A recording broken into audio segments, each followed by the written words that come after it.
Welcome to another episode of Ask Dubey. This show is a presentation of Bet365. Hockey fans, check out Bet365's 3-goal early payout. When your team goes up 3, you get paid. It's that simple. Download the app today. Must be 19 or older. Please play responsibly. We'll get right into the questions this week. Obviously, there is a lot going on when it comes to the Oilers coaching. So, first question is from G-Man77.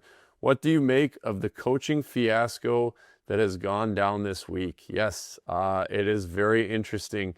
My guess is this is not how the Oilers wanted this to play out, but unfortunately they're in the situation that they're in now, and there's not really much you can do. If you get caught with your hand in the cookie jar going and asking another coach if you can interview, and who knows how that came out, maybe we'll find out, maybe we won't, but the fact that that news came out has kind of put the Oilers in a situation that it's really almost impossible to continue on with Knoblauch when this information is out there. It's kind of irreparable damage, I would assume. A little bit of I went through that a little bit, not on the coaching side, when the year before I got traded, when Mac T went and looked for anybody who could strap on a set of goal pads to play that wasn't me.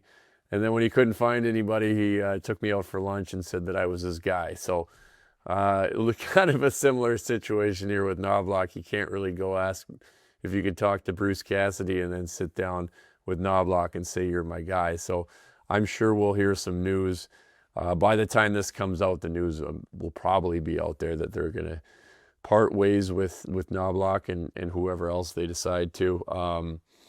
Interesting play by Vegas. I don't know how to think about that. I can't think of the last time that a team has denied another team talking to a coach. To be honest, I assumed that wasn't a thing once you're fired. Although I guess now that I think about it, it is. But I guess I've never heard of a team doing it. So interesting. Obviously, there's a rivalry between Edmonton and Vegas. I don't know how aggressive they can be with just not allowing Edmonton to speak to a coach who I would assume that if he wanted to coach the Edmonton Oilers, there's a way through this.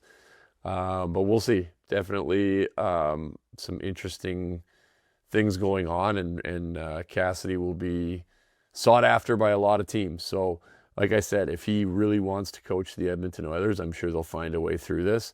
But it's definitely a wrinkle in what the Oilers' plans were. And you wonder if maybe they wanted to get Cassidy only, and if they couldn't get him, that they were going to keep Knoblauch. And now that plan's kind of gone out the window if that were the case. So we'll see what plays out, and it's just not very smoothly done by the Oilers. All right, next question. There's actually two questions. I'm just going to read them both because they're essentially the same thing. First one is from Colin Kipper. As a player, what have you noticed is the biggest difference when a head coaching change is made? And from Matt Win 71, what is the biggest change for a goalie when a new coach is brought in? Great questions, and I'm going to answer them both because it's essentially the same thing. Couple different things. When it happens in the off season, it's much different than during the season. We talked about it during mid-season coaching change, can kind of have a quick boost.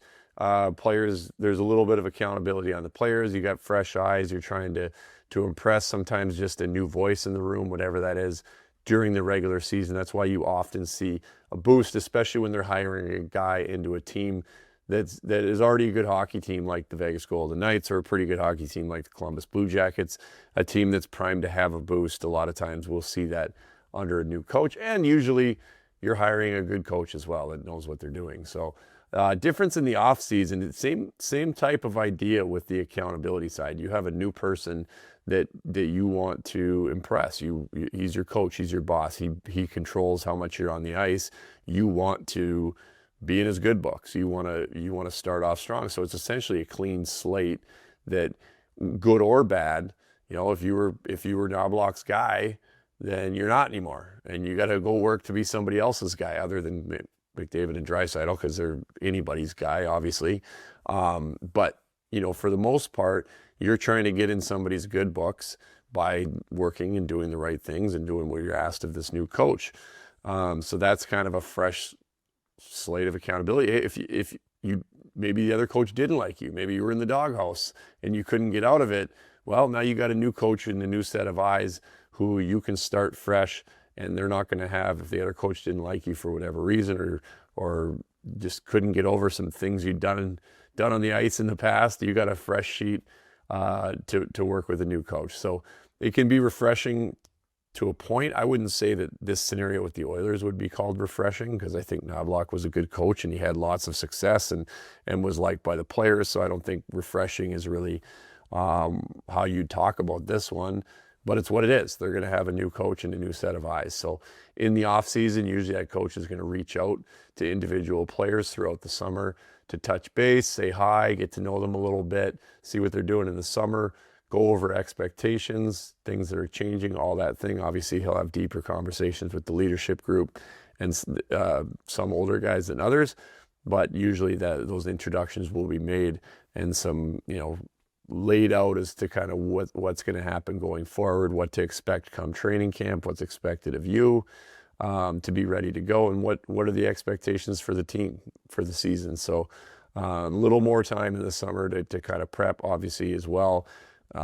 He can start to put out systems changes, or anything that's going to be a drastic change can be given to the players to look at over the summer to be ready to go come training camp. So there's definitely more preparation time, and you can see more change in a new coach when you have the summer and the off season and training camp to do it, as you would opposed to a mid-season coaching change when John Tortorella got hired and he said he wasn't doing anything. He was just standing there trying to figure out guys' names for the first few games, because that's all you can do. Certainly won't be the case with whoever the Oilers do get around to hiring. Interesting to see who that will be, if they're ever able to get to interview Cassidy or not. All right, next question, a little bit of a different topic from Hockey Dad 19. Do players care more about the individual awards than they lead on?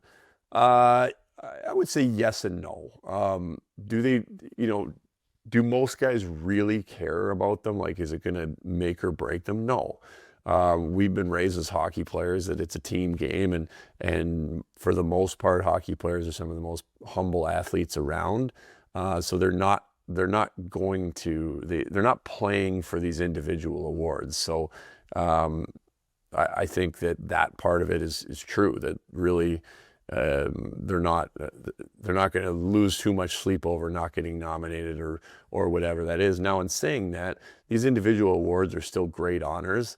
And they're things that guys will remember for the rest of their careers, and the trophies and I won the Masterton in 2015, and did it change my life? No. Did it change my career? Not necessarily, but it's something that I'm proud of, and I get to tell my kids about it, and why I got the award and the perseverance and all that stuff. Would it have been nice to win the Vezina? Yeah. Knew I had no chance that year because Carey Price had put up historic numbers. Was it an honor to get nominated? Absolutely. If I hadn't got nominated, would things have been okay? Yes. So you can see what I'm going with. I would say for myself, there's only one year, I think it was 2016, 17 maybe. I was a little bit disappointed, I would say, that I didn't get a Vezina nomination. I think I had 40 wins that year. Save percentage was in the 920s.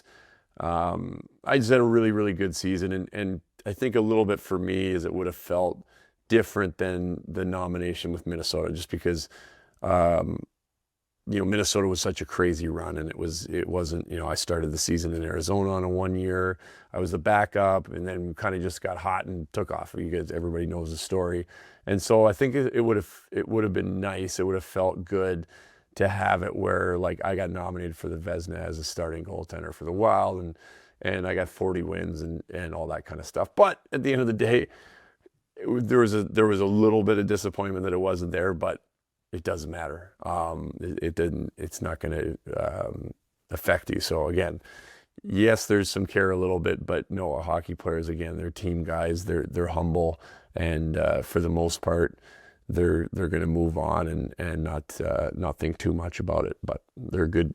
They're nice things to have. Okay, next question comes from Nirina Mac, 3298. Don't know if I said that right. How come nobody ever mentions the exchange rate and the lower cost of living as advantages for Canadian teams? To be blunt with you, no one mentions it because it's not an advantage. There is not an advantage. It's not a disadvantage. There used to be more of an advantage in Alberta when the taxes were lowered, but it's really not an advantage for I'll give you all the reasons. One is the taxes are higher in Canada. So there's places, not all places, obviously you've got your New Yorks and Minnesotas and Californias, but for the most part, the taxes in Canada are higher than the US. So that eliminates a little bit of that exchange. Other thing, things cost more money in Canada. It's kind of a little equal when you take the exchange rate in. Obviously, I live in Minnesota now. We visit Canada enough. I was just up in Toronto. We're usually there a few times a year, and we always love coming back home. But the prices, like grocery prices and things like that, are kind of adjusted for that exchange rate. They do cost a little bit more there, so that takes that away a little bit. And then when you're exchanging money, you're paying fees on money exchanges. You're not getting the top dollar on an exchange rate. You're paying your bank fees to exchange money. So that kind of all cuts into it. And like I said, it doesn't end up being a disadvantage where you would not want to go to a Canadian team. But it certainly doesn't work out in a way that you're making more money by playing in Canada. So it's just what it is. It's an honor to play for a Canadian team. Fan bases are great.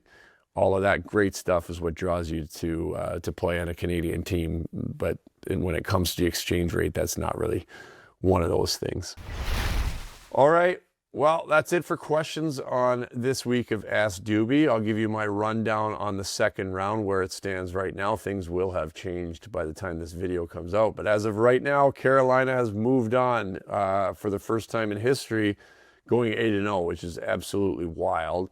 And so many things about that. One, how rested they're going to be. Two, I've talked over and over about the rust and like this crazy, could have up to 11 days in between games. At the end of the day, it's going to be an advantage. If you got a little bit of rust for half a period in a playoff round, I think these teams are probably taking that over sprained ankles and bruises and all these things that come with a normal playoffs. But it's just crazy to think about that these guys, one, are such a powerful team, but also they're going to be starting the third round like they're starting the playoffs to begin with. So it's going to be interesting to see how they come out, but I think at the end of the day, that's a very, very big advantage when it comes to team health and also mental health when just staying sharp and not getting through that long grind of the playoffs. I don't think this playoffs is going to be any sort of grind for them at this rate. They play 4 games and then go golfing and have a little break. But they're a very, very good team. Colorado, Minnesota, I got to go to game 3. Minnesota played really, really well in game 3. Looked like they could give Colorado a handful, and they certainly have. They've played well. They played well in game 4 as well, but we just saw how good Colorado can be and how well they respond from a loss as well. I looked at that game 3 and more of how well Minnesota played than anything to do with how Colorado played. Interesting note there, they've got Mackenzie Blackwood in net. See how far he'll run with it. I'm sure they'll switch back to Wedgwood at some point and try to keep these guys fresh because Wedgwood's 6-1 and now it's not his net anymore. So it's an interesting situation there. But being in Minnesota, I do hate to say it. I can't see. I really like the way the Wild have looked. I put them as a top 4 team in the second round, but unfortunately they're playing what I think is the top team in the second round. And it's too bad because this is really what the conference final should look like the way the teams have been this year. So unfortunately for Minnesota, I just don't see how they can win 3 games in a row against Colorado. But I do think they'll most likely take it to 6, although they are on the road in Colorado. We'll see about that. Vegas, Anaheim, great series that not a lot of people out here get to watch because it's so damn late. But I watched last night, and it was another exciting game. Anaheim tied it late. That series could have been either way. It could have been 3-2 for Anaheim. It's 3-2 for Vegas now, going to Vegas. Tough hill to climb for Anaheim, but they just got to get one, and they've looked very, very good in this series. I think they've looked better this series than they did against the Oilers. But maybe that's just because we're used to to kind of pick it at the Oilers on what they're not doing, on what we're used to them seeing, or what we're used to seeing from them, what they're not doing, and maybe not giving Anaheim enough credit because they've looked very, very good in this series against Vegas. So we'll see. That series could be over by the time I talk to you guys next. And lastly, Buffalo, Montreal. Turn up your volume. What a series. And what just crazy. Yesterday there was a 15-minute goal review and it got called a goal, and then they challenged it and there was more time.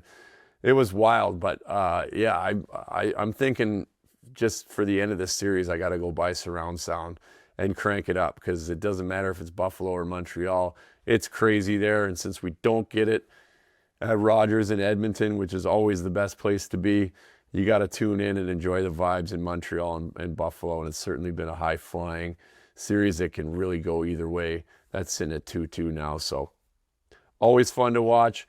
We'll touch in next week and see where we're at. But don't forget to submit your questions. And also, feel free to give me questions all over the league. Now that unfortunately the Oilers are out, you can ask me anything about anybody in the league, about any team in the league, about any goalies in the league. I know you're all NHL fans, so we don't have to pick apart the Oilers and get mad at their coaching decisions. We can talk about what's happening in the league, so drop your questions. Hashtag Ask Dubey on any Oilers Nation social media or in the comments section below this video. This segment is brought to you by our friends at Wilhauk Beef Jerky.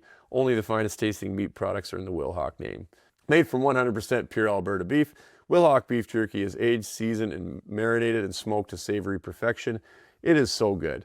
Wilhauk Beef Jerky gladly fills orders of any size. Find their beef jerky, sausage, and other products exclusively out of their Leduc location, or you can order online. Get your jerky on. For more info, go to wilhaukbeefjerky.com. What's up, Nation citizens? If you like that video, then you need to be subscribed to the Oilers Nation YouTube. Podcasts, live shows, exclusive interviews, and analysis. Everything you need from your favorite voices at Oilers Nation. And you don't want to miss any of it, so hammer that subscribe button.